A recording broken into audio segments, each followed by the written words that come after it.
আসসালামু আলাইকুম ওয়া রাহমাতুল্লাহি ওয়া বারাকাতুহু। ইন্নাল হামদালিল্লাহ ওয়াস সালাতু ওয়াস সালামু আলা রাসূলিল্লাহ আম্মা বা'দ। ফাআউযু বিল্লাহি মিনাশ শাইতানির রাজীম। বিসমিল্লাহির রহমানির রহিম। শাহরু রমাদানাল্লাযী উনজিলা ফীহিল কুরআন হুদাল লিন-নাস ওয়া বায়্যিনাতিম মিনাল হুদা ওয়াল ফুরকান। সাদাকাল্লাহুল আযীম। মহান আল্লাহ তাবারক তাআলার দরবারে লাখো কোটি শুকর আদায় করি যে মহান রব্বুল আলামিন আমাদেরকে পবিত্র মাহে রমাদান দান করেছেন। আলহামদুলিল্লাহ।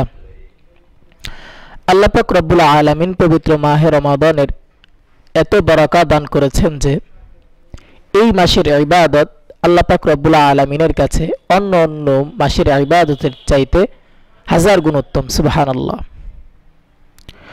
এই মাসের ইবাদত কোনো বান্দা যদি একটা ফরজ ইবাদত করে তাহলে তার আমল নামায় ৭০টা ফরজ ইবাদতের সওয়াব আল্লাহ পাক লিপিবদ্ধ করে দেন। সুবহানাল্লাহ। এবং কেউ যদি একটা নফল ইবাদত করে তার আমল নামায় একটা ফরজ ইবাদতের সওয়াব আল্লাহ পাক লিখে দেন। সুবহানাল্লাহ। অর্থাৎ এই মাসের গুরুত্ব অন্যান্য মাসের চাইতে অনেক বেশি। আর এই মাসের মধ্যে সবচাইতে গুরুত্বপূর্ণ সবচাইতে বেশি গুরুত্ব যে 10 দিন সেটা হচ্ছে এই শেষের 10 দিন, অর্থাৎ নাজাতের 10 দিন। রহমতের 10 দিন চলে গিয়েছে, মাগফিরাতের 10 দিনও চলে গিয়েছে, নাজাতের 10 দিন চলে যায় অবস্থায়। আল্লাহ পাক রব্বুল আলামিন বলতেছেন, শাহরু রমাদান আল্লাযী উনজিলা ফীহিল কুরআন, আমি পবিত্র কুরআন নাজিল করেছি রমাদান মাসে। যেই মাসে কুরআন নাজিল হয়েছে অর্থাৎ সেই মাস দামি হবেই। আর আল্লাহ পাক রব্বুল আলামিন বলেন, কবে নাজিল করেছি? ইন্না আনজালনাহু ফি লাইলাতুল কদর, আমি কদরের রাতে কুরআন নাজিল করেছি। সুবহানাল্লাহ। আল্লাহ নবী জনাবে মুহাম্মদুর রাসূলুল্লাহ সাল্লাল্লাহু আলাইহি ওয়াসাল্লাম তিনি কদরকে তালাশ করার জন্য প্রথম 10 দিন তিনি ইতিকাফ করেছেন। কদরকে তিনি তালাশ করে পান নাই। দ্বিতীয় 10 দিন তিনি ইতিকাফ করেছেন, তারপরেও তিনি খুঁজে পান নাই। তৃতীয় 10 দিন তিনি ইতিকাফ করলেন, তিনি কদরকে খুঁজে পেলেন। সুবহানাল্লাহ। অর্থাৎ এই শেষের দশকে আল্লাহ পাক ইতিকাফ রেখে দিয়েছেন। হতে পারে সেটা 21তম রাত্রিতে চলে যেতে পারে, 23তম রাত্রিও হতে পারে, আবার 25তম কিংবা 27, 29তম হতে পারে। তো এই যে দিনগুলো, এই গুরুত্বপূর্ণ দিন কদরের দিন। আর এই কদরের রাতে কোনো বান্দা এবং বান্দি যদি ইবাদত করে আল্লাহ পাক রব্বুল আলামিন বলেন, লাইলাতুল কদরি খায়রুম মিন আলফি শাহর, এই এক রাতের ইবাদত আল্লাহ পাক রব্বুল আলামিনের কাছে 1000 মাস ইবাদতের চাইতে উত্তম। সুবহানাল্লাহ। অর্থাৎ 83 বছর 4 মাস ইবাদত করলে যে মুনাফা অর্জন করা যাইত, এই এক রাতের ইবাদতে আল্লাহ পাক রব্বুল আলামিনের কাছ থেকে সেই মুনাফা অর্জন করা যায়। তো আল্লাহর নবী জনাবে মুহাম্মদুর রাসূলুল্লাহ সাল্লাল্লাহু আলাইহি ওয়াসাল্লাম এই রমাদান মাসে যেই কাজগুলো শেষের 10 দিনে খুব বেশি পরিমাণে করতেন, আমাদের কাছ থেকে কিন্তু অলরেডি 4টা দিন চলে গেছে। অর্থাৎ আমাদের সামনে আর অল্প কিছুদিন বাকি আছে মাহে রমাদানের। তো এই দিনগুলোতে আমরা এই আমলগুলো ছাড়বো না। হতে পারে এই আমলের দ্বারা আমাদের জীবন পরিবর্তন হতে পারে। তো আল্লাহ নবী জনাবে মুহাম্মদুর রাসূলুল্লাহ সাল্লাল্লাহু আলাইহি ওয়াসাল্লাম এই পবিত্র রমাদান মাসে তিনি দিনের বেলায় সিয়াম পালন করতেন, অর্থাৎ রোজা রাখতেন, এবং রাতের বেলায় তিনি কিয়াম করতেন, অর্থাৎ তিনি নামাজে দণ্ডায়মান থাকতেন, তিনি নামাজরত থাকতেন। তিনি পবিত্র মাহে রমাদানের এই 10 দিনের অনেক গুরুত্ব তিনি বর্ণনা করেছেন। হাদিসে বিশাল লম্বা আলোচনা সেখানে হয়েছে। তো আল্লাহ নবী জনাবে মুহাম্মদুর রাসূলুল্লাহ সাল্লাল্লাহু আলাইহি ওয়াসাল্লামের হাদিস থেকে পাওয়া যায় যে আল্লাহ নবী জনাবে মুহাম্মদুর রাসূলুল্লাহ সাল্লাল্লাহু আলাইহি ওয়াসাল্লাম এই শেষের দশকে তিনি সারা রাত জেগে জেগে আমল করতেন। তিনি নামাজ পড়তেন, জিকির করতেন, কুরআন তেলাওয়াত করতেন, মুরাকাবার মধ্যে লিপ্ত থাকতেন। আল্লাহ নবী জনাবে মুহাম্মদুর রাসূলুল্লাহ সাল্লাল্লাহু আলাইহি ওয়াসাল্লাম তিনি এই শেষের 10 দিন এত গুরুত্ব দিয়েছেন, অন্য কখনো এরকম গুরুত্ব তিনি দেন নাই। এই শেষের 10 দিন তিনি নিজে ইবাদত করেছেন, তেনার উম্মতদেরকেও ইবাদতের কথা তিনি বলেছেন। তাহলে রাসূল যেহেতু আমাদের এই শেষের দশকে ইবাদতের কথা বলেছেন, তাহলে এখানে তো আমাদের ছেড়ে দেওয়ার কোনো প্রশ্নই ওঠে না। অর্থাৎ এই শেষের দশকে আমরা কি করতে পারি? আমরা সিয়াম পালন করব, পাশাপাশি রাতের বেলায় আমল করব। চাইলে আমি নামাজ পড়তে পারি, কদরের নামাজ পড়তে পারি, 2 রাকাত করে, 4 রাকাত, 8 রাকাত, 12 রাকাত আমরা পড়তে পারি, এটা আমলের মধ্যে যোগ হবে। আবার আমরা চাইলে জিকির করতে পারি, ইস্তেগফার পড়তে পারি, চাইলে মোনাজাতের মধ্যেও লিপ্ত হতে পারি। তো নিজের আমল নিজেকেই গড়তে হবে। এজন্য মুরব্বীর একটা কথা বলতেন, জিকিরে খোদা মিলে, ফিকিরে নয়।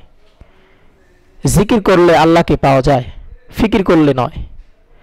প্রিয় বন্ধু, আল্লাহ নবী জনাবে মুহাম্মদুর রাসূলুল্লাহ সাল্লাল্লাহু আলাইহি ওয়াসাল্লামের কথা দ্বারা বোঝা যায়, প্রথম যে আমল এটা হচ্ছে রাত জেগে আমল করা। দ্বিতীয় আমল পরিবারকেও আমলের জন্য উৎসাহিত করা, রাতের বেলায় ঘুম থেকে জাগ্রত করে দেওয়া।